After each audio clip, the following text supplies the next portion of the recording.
Maghaharap ang Brazil at Hapon sa round of 32 ng World Cup 2026 sa isang kapanapanabik na laban dahil isa sa mga paborito para sa titulo ang Brazil laban sa kopo ng Hapones na napatunayang kayang makipagsabayan sa kahit sino. Pumasok ang Brazil bilang nangunguna sa grupo, may obligasyang manalo at may pressure ng buong bansang nakatutok sa bawat detalye. Ang Hapon, dumating na may mas kaunting media pressure pero malinaw ang plano. Tumakbo, mag-pressure, manggulo at gawing hindi komportable ang Brazil. Kaya diretso na tayo sa gusto ng marami sa inyo. Anong oras maglalaro ang Brazil versus Hapon? Sa Espanya, alas 7 ng gabi, 11:00 Lunes, Hunyo 29 ang laban. Sa Portugal, magsisimula ito ng alas 6 ng gabi, 18:00. Sa Brazil, magsisimula ang laro ng alas 2 ng hapon, 14:00. Sa Hapon, magsisimula ang laban ng 2:00 na madaling araw dahil sa time difference. Sa Mexico, magsisimula ang laban ng alas 11 ng umaga, 11:00 oras ng gitnang bahagi ng bansa. Sa US, dahil sa Houston ito gaganapin, ito ang mga oras. Sa Silangang Baybayin, New York, Miami, magsisimula ito ng 1:00 PM sa gitna, Houston, Dallas, Chicago, magsisimula ito ng 12:00 PM.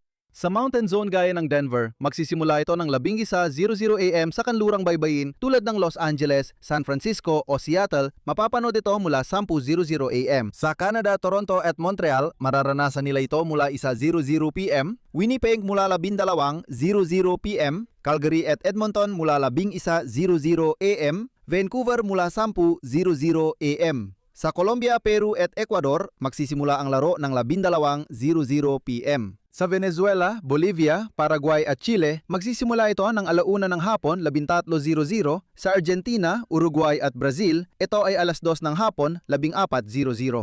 Sa Costa Rica, Guatemala, Honduras, El Salvador at Nicaragua, magsisimula ang laro ng alas 11 ng umaga, 11:00. Sa Panama, magsisimula ito ng 12:00 ng tanghali. Ayusin nyo na ang relo nyo dahil knockout stage na ito, hindi na group stage. Ang mananalo ay tuloy, talo ay uwi. Nais patunayan ng Brazil na handa silang lumaban para sa World Cup habang ang Hapon ay umaasang makapagbigay ng malaking sorpresa sa torneo. Block 2 saan mapapanood ang Brazil versus Hapon, mga TV channel at platforma, bawat bansa. Ngayon, pupunta tayo sa bahaging madalas ninyong hinihiling. Saan mapapanood ng live ang laban ng Brazil versus Hapon? Dahil depende sa bansang kinaroroonan ninyo, nag-iiba ng buo ang pagsasayang papawid. Magsisimula tayo sa Brazil kung saan ang laban na ito ay napapahinto sa buong bansa.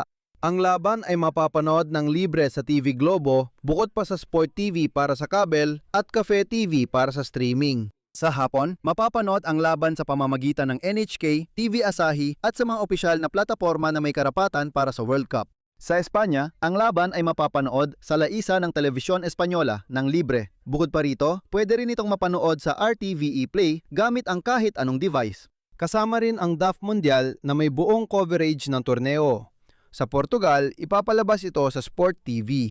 Sa Mexico, mapapanood ito sa Kanal 5 Las Estrellas, 2DN at sa ViX platform. Sa Estados Unidos, may dalawang pangunahing opsyon. Sa Ingles, ang laban ay mapapanood sa Fox. Sa Espanyol, ang retransmisyon ay mapapanood sa Telemundo, pati na rin sa Fox Sports App, Fox One, Fubo at Peacock. Sa Canada, ang laban ay ipapalabas sa TSN, CTV at RDS. Sa Colombia, mapapanood ito sa Caracol Television, RCN, D-Sports at DGO. Sa Argentina, mapapanood ito sa Telefe, TG Sports, D-Sports at DGO. Sa Chile, sa Televisión, D-Sports at DGO.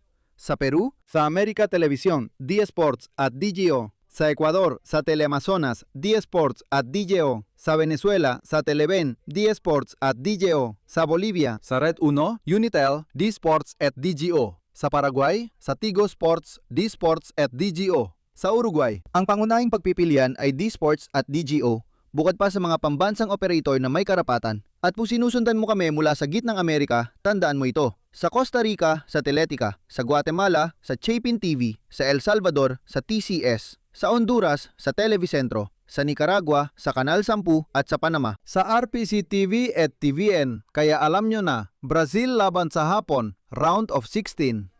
Knockout stage na at laban nito na ayaw palampasin. Ano ang kondisyon ng Brazil? Ano ang pagdududa ni Ancelotti? Anong papel ni Neymar? Bakit na ba mas komplikado ang knockout stage na ito kaysa inaakala? Pag-usapan natin ang mahalaga, paano darating ang Brazil sa round of 16. Sa totoo lang, gumanda ang laro ng Kanarinya habang tumatagal ang World Cup. Si Carlo Ancelotti at ang kanyang koponan ay nagsimula ng torneo na may ilang pagdududa sa unang laban. Nagtapos sila sa tabla kontra Morocco sa dikit na laban pero agad silang bumawi pagkatapos.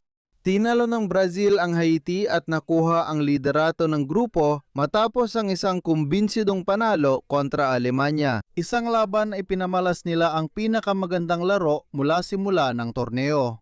At yun mismo ang nagbibigay ng pinakamaraming kapanatagan sa loob ng locker room ng Brazil. Ang pakiramdam na ang koponan ay lumalakas sa tamang panahon. Dahil hindi ang pinakamagaling magsimula ang nananalo sa mga World Cup.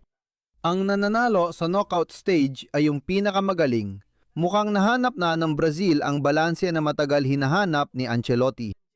Nagawang bumuo ng Italianong coach na mas matatag na koponan kaysa sa inaasahan ng marami. Patuloy pa rin puno ng talento ang Brazil sa opensa. Ngayon, nagpapakita na rin sila ng kumpiyansa kahit wala ang bola na isa sa pinakamalaking alalahanin bago magsimula ang World Cup. Kung pangalan ng pag-uusapan, may isa talagang kapansin-pansin, Neymar, matapos niya mapagtagumpayan ang mga pisikal na problema. Ang numero 10 ay lalong gumagaling kada laro. Sa laban kontra Alemanya, ipinakita niya ulit ang husay niya. Palaging kasali siya sa paglikan ng laro at pinatunayan niyang kaya niyang baguhin ang laban sa isang galaw. Ngunit hindi nag-iisa si Neymar. Dahil sa paligid niya ay may mga manlalarong nasa napakagandang kondisyon. Si Vinicius Jr. ay tunay na sakit ng ulo para sa mga depensa ng kalaban. Ang bilis niya, ang kakayahan niyang lampasan ng kalaban sa one-on-one, at ang pagkakaintindihan nila ni Neymar ay nagbubunga ng napakaraming pagkakataong maka-score. Si Rafinha ay seryoso sa World Cup, madaming ginagawa kahit walang bola at laging nagbibigay ng lalim sa opensa. Malaki ang kakayahan niyang lumitaw sa mahahalagang sandali. Sina Bruno Guimaraes at Joao Gomez sa gitna ng field ay nagdadala ng balanse, intensidad at maayos na paglabas ng bola. Samantalang ang depensa ni Marquinhos at Gabriel Magalas halos walang pinayagang oportunidad sa huling dalawang laban. Sa goal, naroon ang maasahang tagapagtanggol ng buhay na si Alisson Becker na muling nagbibigay ng kapanatagan para sa bawat kandidato sa titulo. Buwang linggo, igimiit ni Ancelotti ang malinaw na ideya, hindi na mahalaga ang group stage. Ngayon, panibagong World Cup nang simula. Ngayon, isang pagkakamali lang, uuwi ka na agad. Wala nang tsansa magbawi. Kaya sa Brazilian locker room, walang tiwala sa Japan. Sa katunayan, kabaligtaran pa. Itinuturing ng coaching staff na maaring isa ito sa pinakamahirap na kalaban sa round of 16. Dahil ang Japan ay nagpipress ng mataas. Tumatakbo sila buong 70 minuto. Bihira silang magkamali at sinasamantala nila ang kahit anong pagkukulang ng kalaban. Alam ng Brazil na hawak nila ang bola sa maraming minuto. Malaking tanong kung mababasag nila agad ang depensa ng Japan nang hindi nawawala ng pasensya. Kapag nakapuntos agad, pwedeng bumukas ang laro. Kapag patuloy ang tabla sa score habang lumilipas ang oras, tumataas ang presyon. Dito papasok ang karanasan ng mga manlalaro tulad din na Neymar, Vinicius at Marquinhos dahil hindi basta-basta nakakapasok ang gusto ng Brazil. Gusto ng Brazil magpadala ng mensahe sa ibang paborito at patunayan na handa silang muling saupin ang World Cup. Pero bago yon, kailangan muna nila itong simulan. Dapat nilang talunin ang Japan na papasok sa laban na walang anumang mawawala.